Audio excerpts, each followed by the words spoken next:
अब मैं सबसे पहले तो टेट्राहाइड्रल वॉइड को लोकेट करने के तरीके को समझता हूं, फिर एक और बार रिकॉल करता हूं। यह चीज मैंने पिछले लेक्चर में समझाई थी, दोबारा समझाता हूं। एक क्यूब के अंदर टेट्राहाइड्रल वॉइड कैसे ढूंढी जाए, फिर एफसीसी के अंदर ढूंढना सिखाऊंगा। एक छोटा क्यूब हम बना लेते हैं।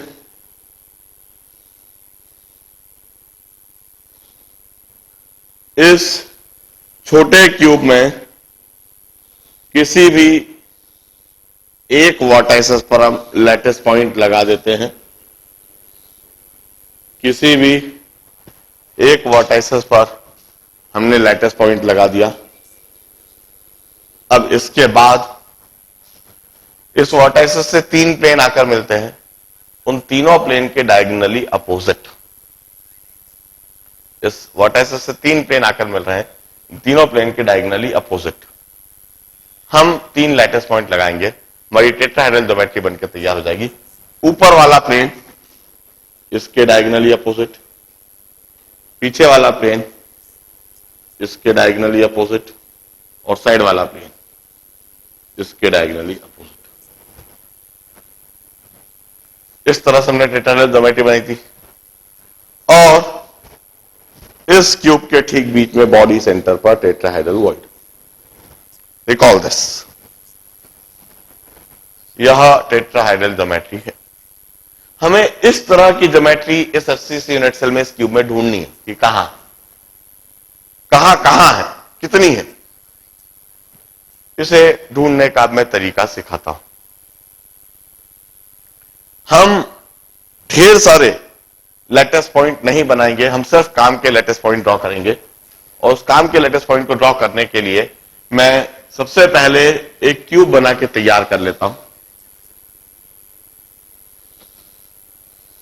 यह क्यूब एफसीसी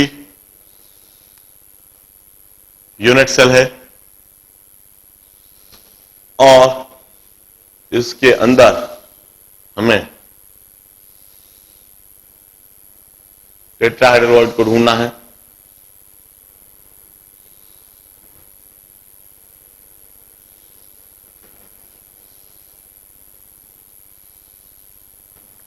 अब पहली step,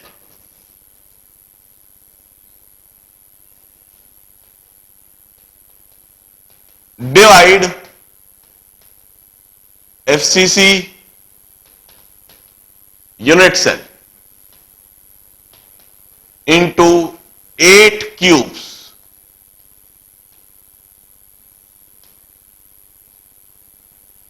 Each of edge length a/2.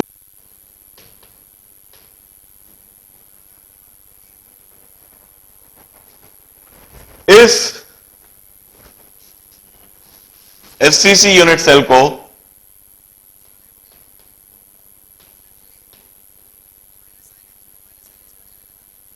आठ क्यूब में डिवाइड कर दीजिए। एक एक क्यूब की एज लेंथ a/2 हो। इस एज का सेंटर और इस एज का सेंटर, इसको हम मिला दें। इस एज का सेंटर, इस एज का सेंटर, इसको हम मिला दें।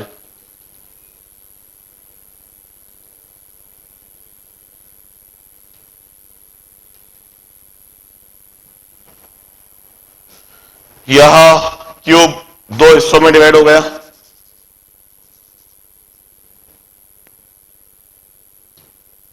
दो हिस्सों में नहीं, अभी हमें इसे डिवाइड करना है कुल मिला के 8 हिस्सों में। इस तरह से इस एज का सेंटर और इस एज का सेंटर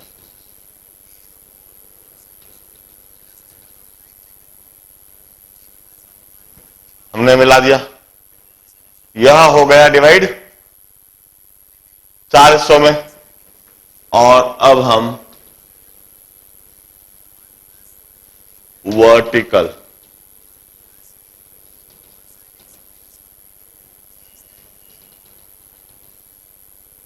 और यह क्यूब हो गया डिवाइड 8 हिस्सों में।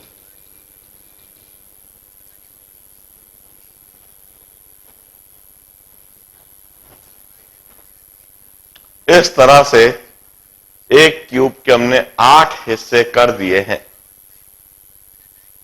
जरा ध्यान से देखिए। अब मैं कहता हूं we have tetrahedral void at body centre of each cube having edge length of a/2। Now we have tetrahedral void at body center of each cube having edge length a/2। किस तरह से मैं अभी दिखाता हूं। मैं बात करता हूं ये पीछे रखे हुए इस क्यूब की। इस वर्टाइसिस पर एक लैटिस पॉइंट है, तो इस वर्टाइसिस से 3 फेस आकर मिल रहे हैं और उन तीनों फेस के डायगोनली अपोजिट, तीनों फेस के डायगोनली अपोजिट इधर एक लैटिस पॉइंट है जो कि एफसीसी यूनिट सेल का एक फेस सेंटर है। पीछे वाला फेस उस फेस के सेंटर पर, उस फेस के डायगोनल अपोजिट जो पीछे वाले फेस का सेंटर होगा, और इस फेस के डायगोनली अपोजिट जो एफसीसी का यह फेस सेंटर होगा। इस तरीके से यह तीनों मिलकर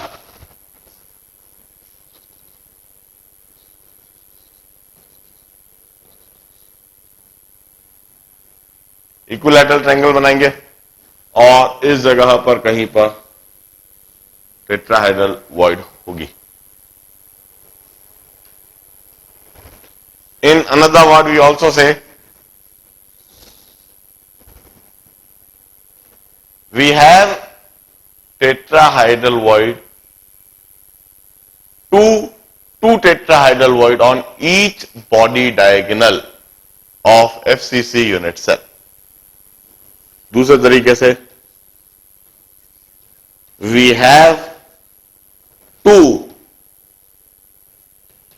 tetrahedral void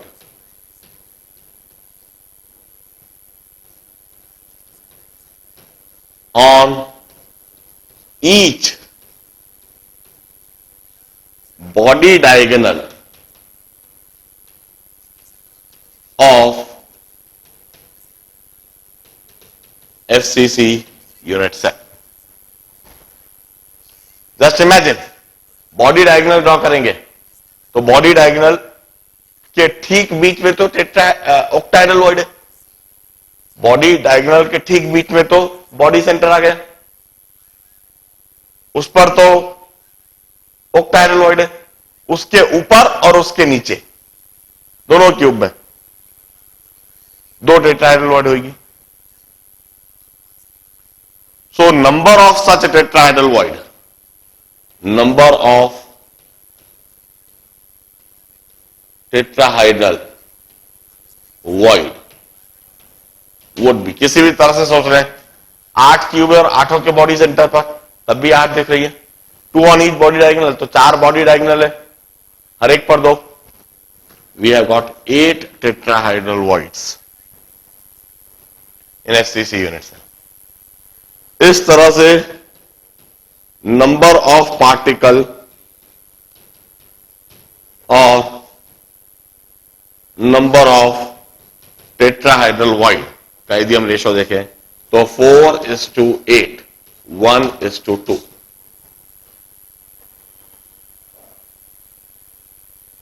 अब एक बात अच्छी तरह से समझ जाए, ईच ऑक्टाहाइड्रल वॉइड, इधर मैं नंबर ऑफ तीनों का ही रेशियो एक साथ लिखता हूं। अब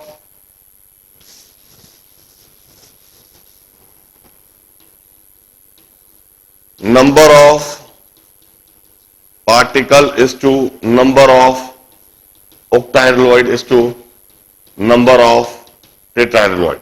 This 4 is to 4 is to 8 or 1 is to 1 is to 2.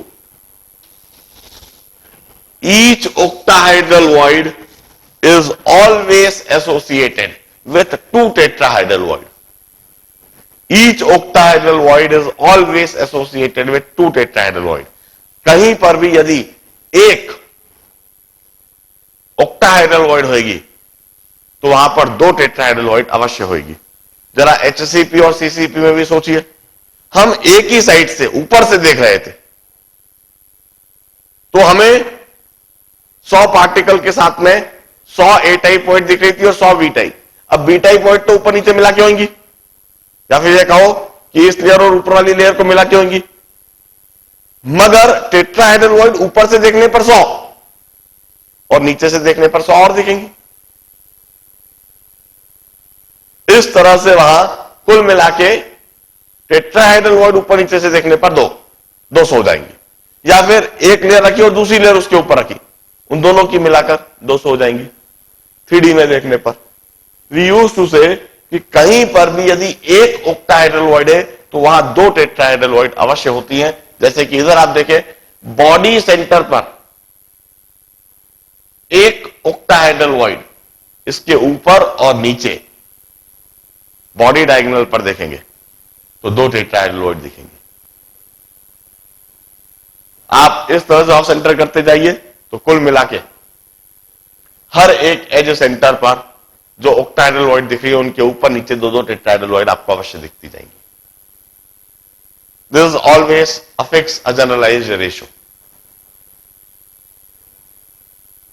बड़े ध्यान से इस चीज को ड्रॉ कीजिए क्योंकि यह दोनों आर्टिकल काफी उपयोगी होंगे मेरा अगला आर्टिकल समझने के लिए, that is the structure of crystalline salt.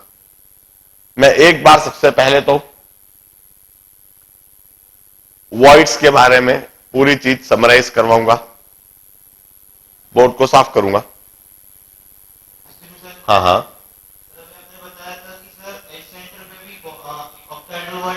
बिल्कुल बिल्कुल। आप ऐसे सोचो ना, अभी मैंने इसको देखा हल्का सा एच सेंटर पर आए तो यह वाला क्यूब और इसके बगल वाला एक क्यूब।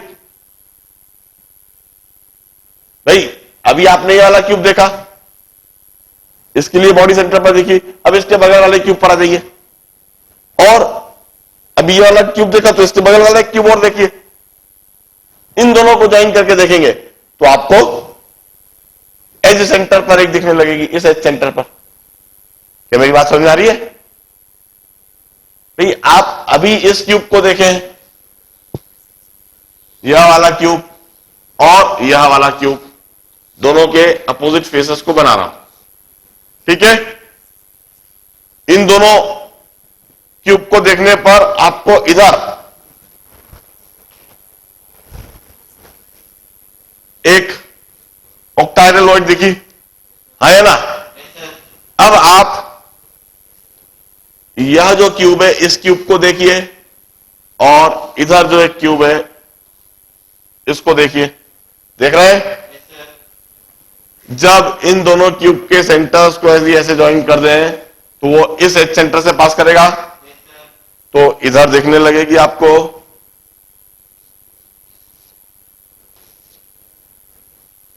क्या दिखने लगेगी, पक्का।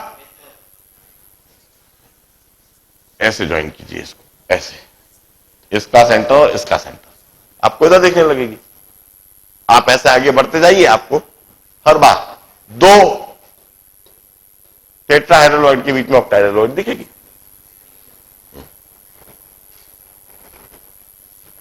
Definitely this chapter, this topic need visualisation.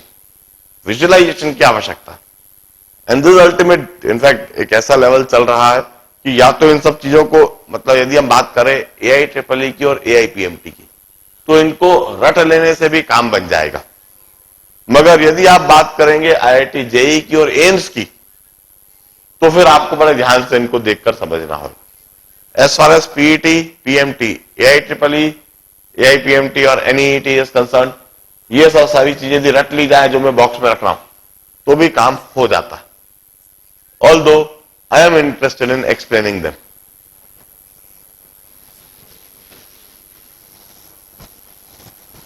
देखिए, मैंने अभी तक जो भी कुछ टेट्राहाइड्रल वॉइड, जो भी कुछ अलग अलग वॉइड के लिए बताया है, तेजी से पहले एक बात लिख दूं। इस तरह की geometry, it's a triangular geometry, इनके बीच में जो वॉइड है it's triangular void, its radius ratio is 0.155, it's coordination number is 3। मैंने यह बताया। फिर उसके बाद इसके ऊपर यदि एक और पार्टिकल रखा हो, 4 पार्टिकल रखे हुए हो, it's a tetrahedral geometry with tetrahedral void in it,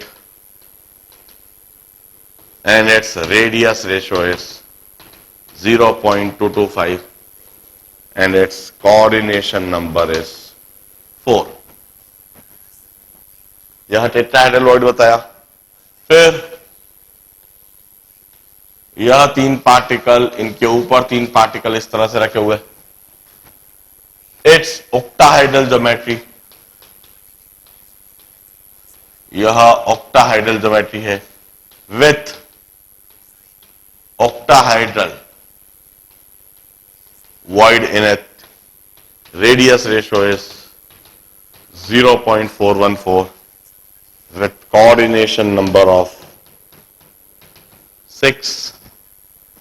और फिर मैंने बताया क्यूबिक ज्योमेट्री, जिसमें 8 पार्टिकल हैं।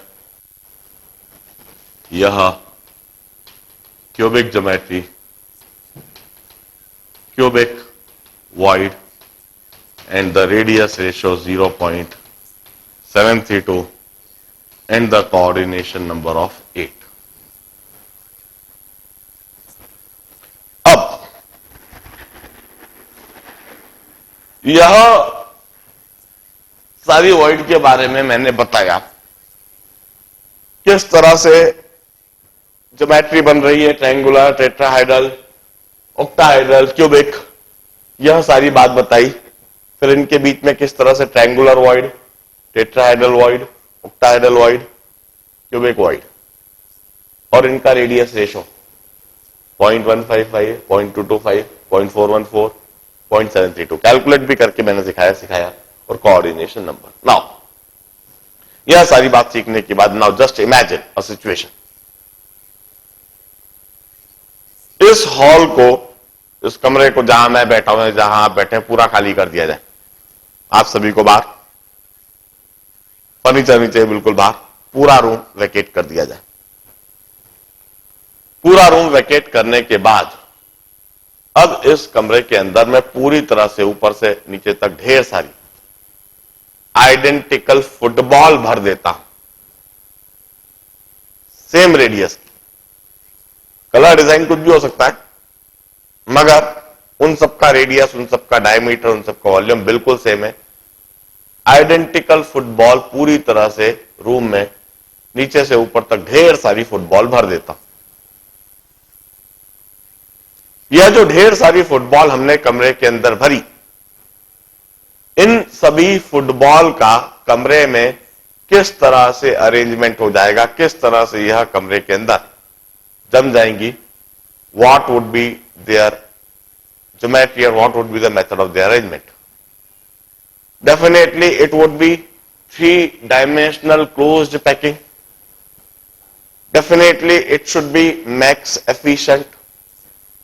या तो वहां पर A B A B A B type arrangement हो जाएगा, 3D क्लोज पैकिंग वाला, या फिर वहां पर हो जाएगा ABC ABC ABC type arrangement, या फिर इन दोनों का combination A B A B A B C then A B then A B C, इस तरह से दोनों का कॉम्बिनेशन भी हो सकता है।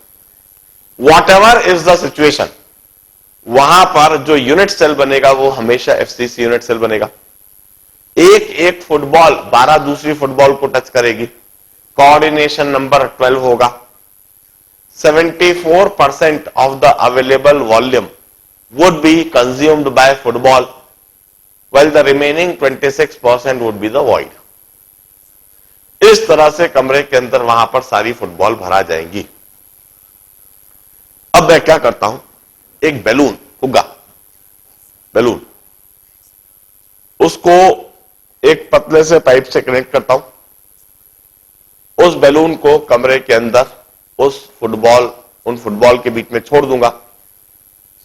अभी उसका वॉल्यूम 0 है, रेडियस 0 है, डायमीटर 0 है, और एक पाइप से कनेक्टेड है पतले से, और वह पाइप कमरे के बाहर तक जा रहा है, और बाहर एक हवा भरने का पंप, उस पंप से वह कनेक्टेड है, और बाहर से उसमें पंपिंग किया जाएगा, हवा बाहर से भरी जाएगी, नली के थ्रू, पाइप के थ्रू हवा अंदर जाएगी, बैलून के अंदर जाएगी, और बैलून फूलेगा, इन्फ्लेट होएगा, उसका वॉल्यूम बढ़ेगा, उसका रेडियस बढ़ेगा, उसका डायमीटर बढ़ेगा, और उस बढ़ते हुए फुटबॉल को, उस बढ़ते हुए बैलून को मैं फुटबॉल के बीच में किस तरह से, कहां, कैसे कैसे वह अपनी जगह बना रहा है, मैं इस बात को देखने और समझने की कोशिश करूंगा। खास बात, मैं पंप को अंदर नहीं ला सकता था, मैं स्वयं अंदर नहीं आ सकता था, क्योंकि उन फुटबॉल के बीच में मैं भी यदि आ जाता, पंप को अंदर ले आता, तो उन फुटबॉल का अरेंजमेंट ही बिगड़ जाता। यदि उन फुटबॉल का अरेंजमेंट बिगड़ जाता तो उस बैलून में जो मैं स्टडी करना चाह रहा हूं वो स्टडी ही नहीं कर पाता। इसलिए मैंने फुटबॉल के बीच में तो सिर्फ बैलून को ही छोड़ा है, और पतले से पाइप से कनेक्ट करते हुए बाहर से हवा भर रहा हूं, और बाहर से हवा भरते हुए जैसे जैसे अंदर वह बैलून बड़ा होगा, हम उसको ऑब्जर्व करेंगे कि वह बैलून कहां कहां अपनी पोजीशन बना रहा है। जब उस बैलून का रेडियस 0 है, डायमीटर 0, वॉल्यूम 0, तब वह बैलून किसी एक फुटबॉल पर पड़ा हुआ होगा, रेस्ट कर रहा होगा, वो उसे एक फुटबॉल से टच करता होगा। अब मैंने उसका रेडियस बढ़ाना चालू करा, हवा भर रहा हूं, वॉल्यूम बढ़ाना चालू करा। जैसे जैसे बैलून का रेडियस बढ़ते बढ़ते 15.5% ऑफ रेडियस ऑफ फुटबॉल होगा। जैसे ही बैलून का रेडियस बढ़ते बढ़ते 15.5% ऑफ रेडियस ऑफ फुटबॉल होगा, वैसे ही वह बैलून 3 फुटबॉल से टच करने लगेगा। वह बैलून 3 फुटबॉल से टच करने लगेगा, और जिन 3 फुटबॉल से वह बैलून टच कर रहा है, इस तरह से उस बैलून की 3 फुटबॉल के बीच में स्थिति दिखेगी। जिन 3 फुटबॉल से वह बैलून टच कर रहा है, वह तीनों फुटबॉल मिलकर एक ट्रायंगुलर प्लेनर ज्योमेट्री बनाती होंगी। वह बैलून अपने आप को ट्रायंगुलर वॉइड में पाएगा, 3 फुटबॉल के बीच में ट्रायंगुलर प्लेनर वॉइड में अपने आप को पाएगा। और ऐसा हमेशा तब होगा जब उस बैलून का radius 15.5% of radius of football.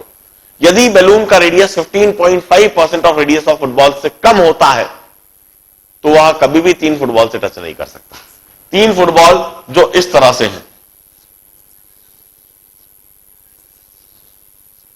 यदि बैलून छोटा हुआ तो इस तरह से हो जाएगा,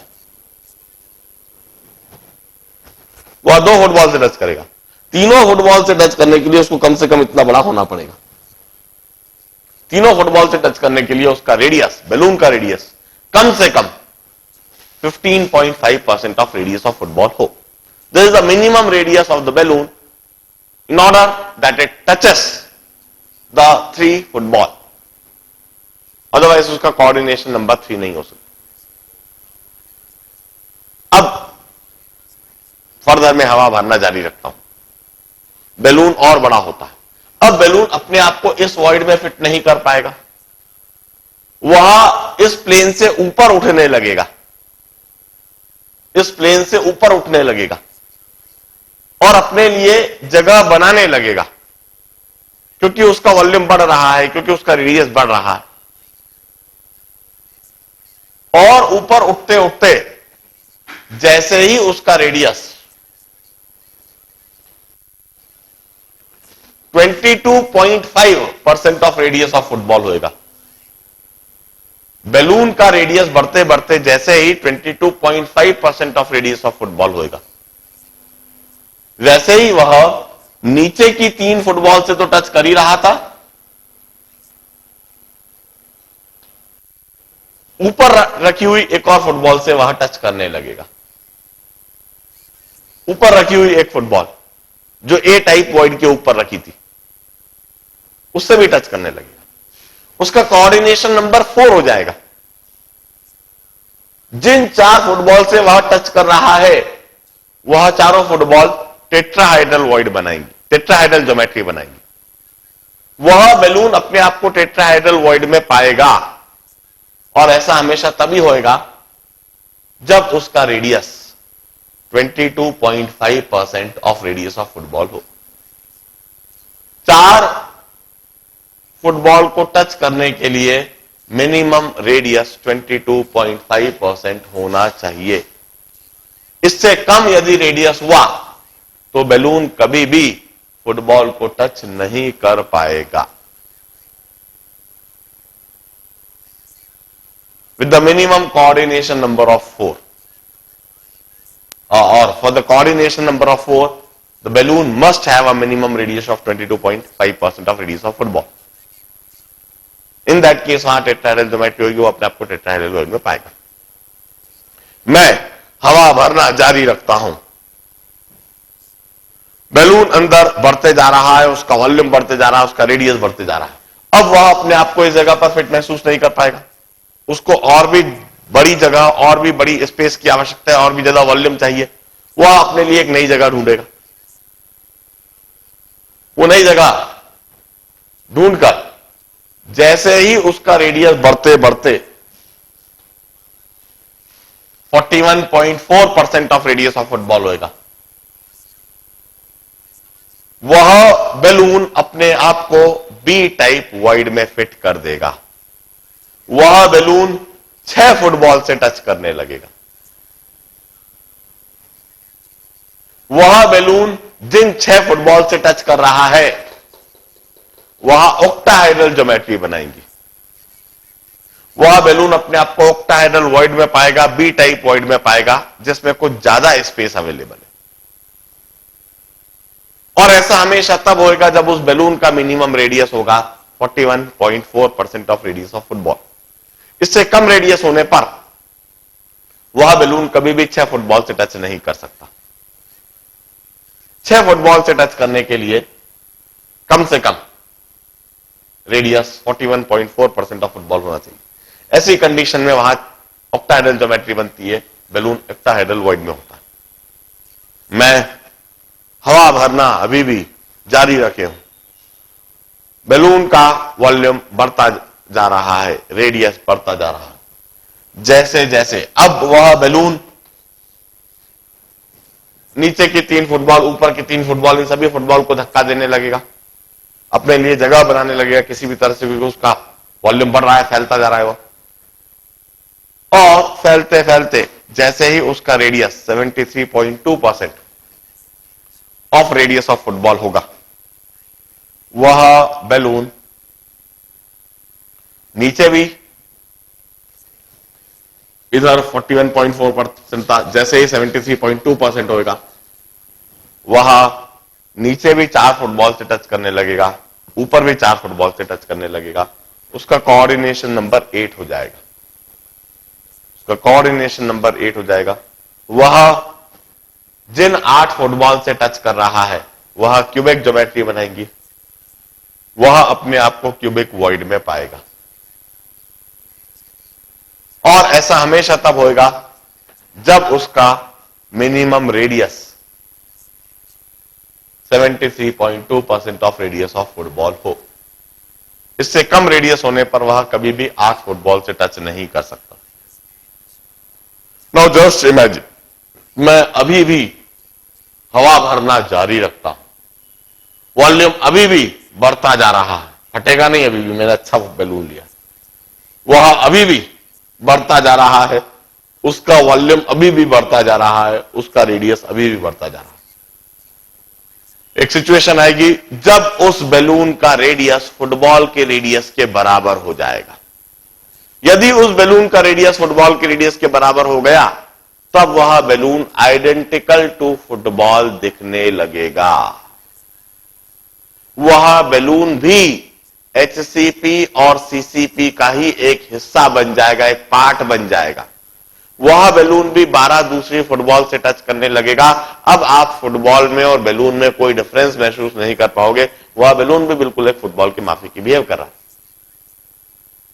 it's coordination number would be 12. Such would be the behavior of balloon among or between the arrangement of those footballs जो HCP या CCP में है। मैंने यह क्यों समझाया है? मैंने यह इसलिए समझाया है क्योंकि इसी कंसेप्ट के आधार पर आप स्ट्रक्चर ऑफ क्रिस्टलाइन सॉल्ट समझ